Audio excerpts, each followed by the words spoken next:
ça devrait être un critère, quelqu'un qui a commis un assassinat, un pédophile qui a agressé des enfants, tu ne peux pas changer de nom. Parce que ces gens-là, c'est lorsqu'ils retrouvent l'anonymat qui sont les plus dangereux à récidiver. Puis là, pour ceux qui ne le savent pas, Julie Boisvenu, c'est justement votre fille qui a été assassinée. Ouais. Mais ça m'amène à parler de ça parce que vous en avez parlé dans une entrevue avec Benoît Dutrisac et Richard Martineau. Quand que Trudeau est arrivé au pouvoir, il a changé les commissaires aux libérations conditionnelles. Ça, je savais pas ça. Ils ont changé les commissaires pour les remplacer par du monde moins compétent. Puis en plus, il a enlevé tout le filet de sécurité dans lequel ces commissaires-là pouvaient travailler. Est-ce que vous voulez développer là-dessus? Lorsqu'on est arrivé en 2006, M. Harper était premier ministre d'un gouvernement minoritaire. On a commencé en 2007 à faire une réforme de la commission de libération conditionnelle. On a dit il faut que les commissaires qu'on nomme aient un œil positif sur la victime, pas seulement sur le criminel. Et on a nommé, à partir de 2007-2008, des commissaires dont le background était soit avocat de la couronne, soit des anciens policiers, soit des anciens procureurs. On a nommé vraiment un profil des gens qui avaient une habitude de travailler avec les victimes et non des gens qui avaient l'habitude de travailler avec des criminels. Et les gens qu'on a nommés faisaient en sorte que lorsqu'il y avait un dossier qui était compromettant pour la sécurité publique, il fallait qu'il y ait 2 ou 3 commissaires qui étudient la même demande. Et il fallait au moins qu'il y ait 2 commissaires sur 3 qui arrivent à une décision positive ou négative. Et lorsque M. Trudeau est arrivé au pouvoir, en 2015, en 2017, les 18 commissaires qu'on avait nommés, il en restait 1. Tous les autres avaient été soit remerciés. Et les gens qu'on a nommés, c'est tous des gens qui étaient près du parti. Entre autres, Justin Trudeau a nommé la photographe de son ex-conjointe, qui n'avait aucun background. On a nommé des gens des minorités culturelles, particulièrement, moi j'ai rencontré des gens qui étaient de la communauté noire, qui n'avaient aucune connaissance du système carcéral. C'est des gens qui étaient au Canada depuis 2 ou 3 ans. Donc, et le pire, c'est que à partir de ce moment-là, un commissaire suffisait pour rendre une décision. Il était plus challengé dans sa décision par un autre commissaire. Et on l'a vu, des décisions aussi aberrantes que Mme Lévesque est assassinée à Québec par Galézé, où on dit à cet individu-là, dans ton profil de réhabilitation ou de réinsertion sociale, tu pourras fréquenter des prostituées.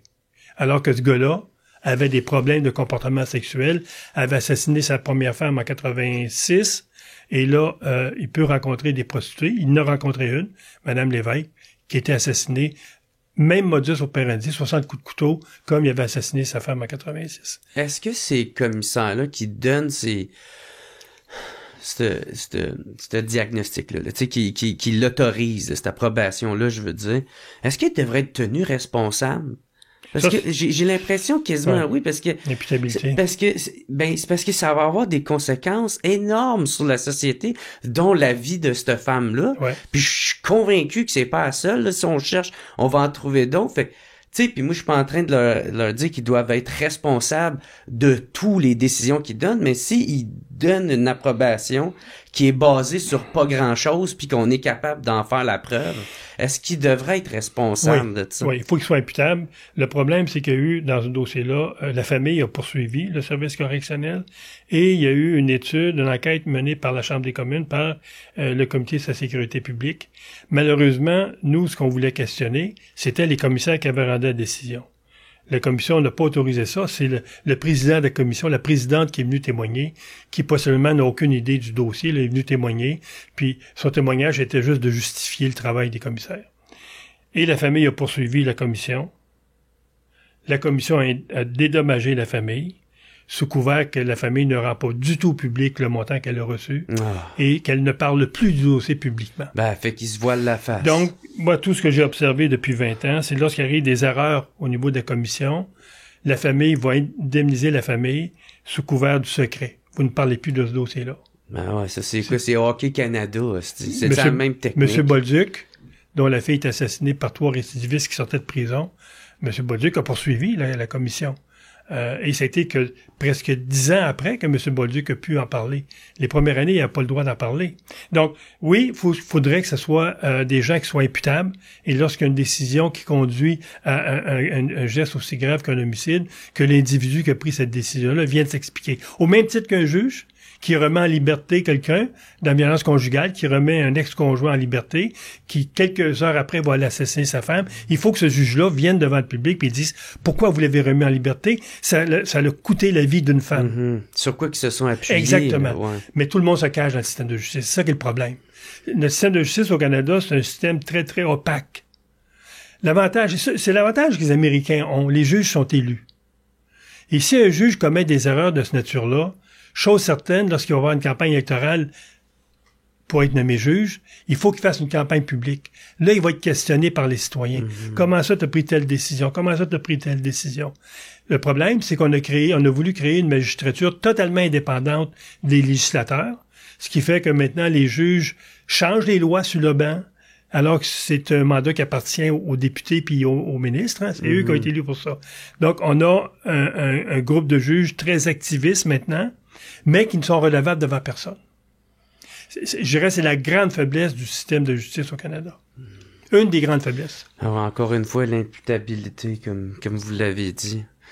Puis avant que je vous coupe à poser ma question, est-ce que vous voulez développer aussi sur le filet de sécurité dans lequel que ces commissaires-là pouvaient travailler avant?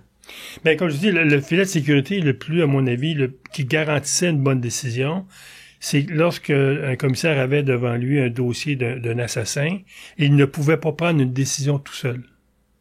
Il fallait que la décision soit entérimée par un autre ou même des fois 2 commissaires.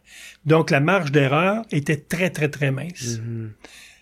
L'autre élément, c'est que le vice-président, parce que vous avez le président de la commission, puis dans chaque province, vous avez un vice-président qui est responsable des commissaires dans la province, avait un rôle qualitatif sur le plan du travail des commissaires. Les commissaires étaient suivis, les décisions étaient évaluées. Donc, il y avait une espèce de garde-fou qui permet très, très peu d'erreurs, ce qu'on a peu connu entre 2007, 2008 puis 2015. On n'a pas eu d'école galaisée. On en a pas eu. Mm-hmm. Alors que depuis que Trudeau est arrivé au pouvoir, on a eu beaucoup de dérapages à la commission. je parle l'assassin de Julie que j'ai appris, moi, quand j'étais devant la commission il y a quelques mois, qui avait fait une demande l'an dernier, il avait reçu une permission l'an dernier. Il avait fait une demande pour être transféré dans un minimum. Parce qu'actuellement, il est dans un médium. Il avait fait une demande pour être transféré d'un minimum. J'ai jamais été avisé de ça. Mm-hmm. Alors que la loi oblige les commissaires ou la commission à informer les victimes. Avec votre charte que vous avez amenée. Exactement. Ah. Donc, il y a une espèce d'absence actuellement, je dirais, d'attention particulière pour les victimes. Puis leur famille. Je supportais une dame récemment où la fille était assassinée par un criminel qui demandait une remise en liberté. Et l'individu avait reçu l'autorisation de la commission de pouvoir avoir accès à des sites de rencontres.